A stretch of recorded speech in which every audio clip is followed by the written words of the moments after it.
I totally loved it. It was like a temple. I walked in and it was quiet. There was all this technology. The rooms were beautiful and isolated, and I don't know, I just loved it. I fell in love with it immediately. And that's kind of why Women's Audio Mission started, because I feel like there's so many underserved kids, girls in particular, that they never get to see it.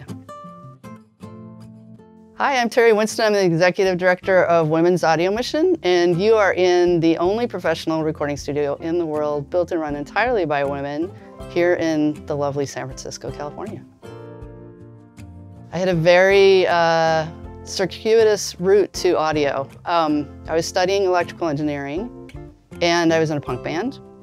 And I fortunately was in a band that got signed, and we worked with the amazing Lenny Kaye of the Patti Smith Group. He's the one that said, why aren't you, combining this technology background that you have, your electrical engineering background, with music? You're like, it's a no-brainer for you to be in a studio. So that's how I got the bug. And I kind of got thrown into engineering projects and eventually producing projects. So it was kind of a lifelong journey. I realized, oh wow, I was completely surrounded by men my whole career. It was fine. I had great mentors, so I did really well.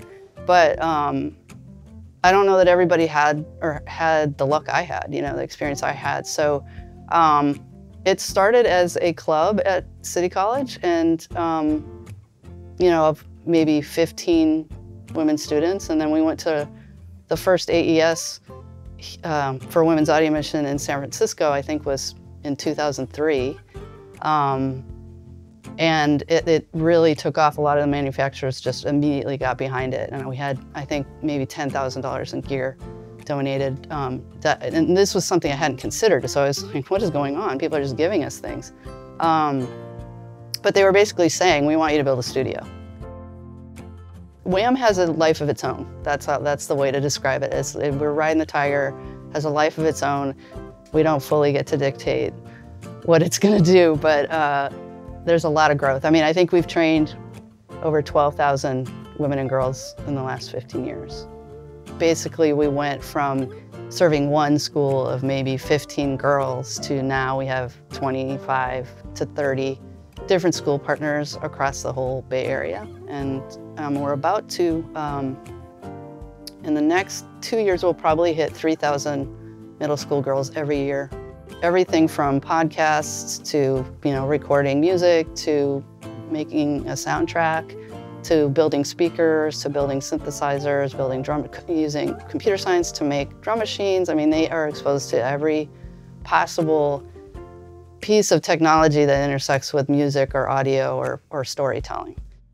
The upside that I think is pretty surprising to folks is that all our program staff has started as an intern or student. And so that's the faith we have in our programs. And the other side of that is every year we're training 12 to 15 young women as instructors. So we always have instructors ready to go. We're just trying to introduce the idea that this is a career path that girls can take. So most of our classes are middle school, and we have a few high school.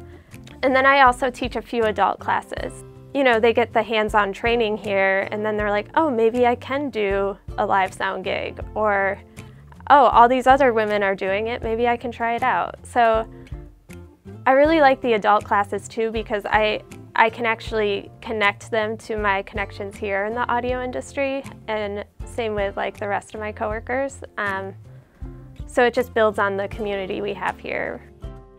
Sometimes girls aren't told that they can work with technology or science.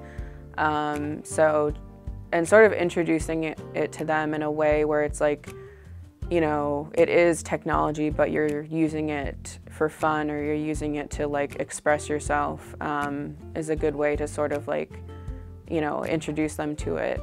Most of the girls that are in my classes are girls of color. They are, they remind me a lot of me when I was little.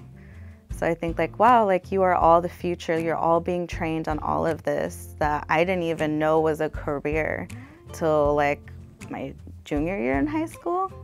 And you're all getting like the knowledge of it. So they're gonna be running these studios when they're like my age. They're the ones who are gonna be the future face of sound.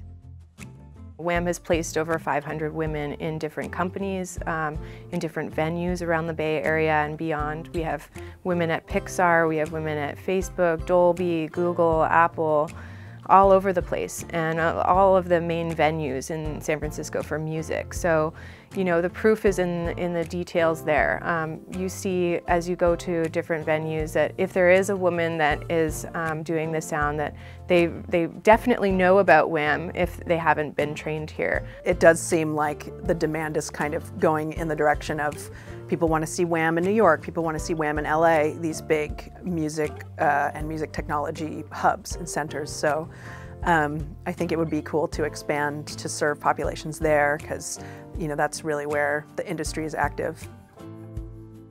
There are girls that will definitely say, you know, oh, I thought I couldn't do this because I'm not a singer.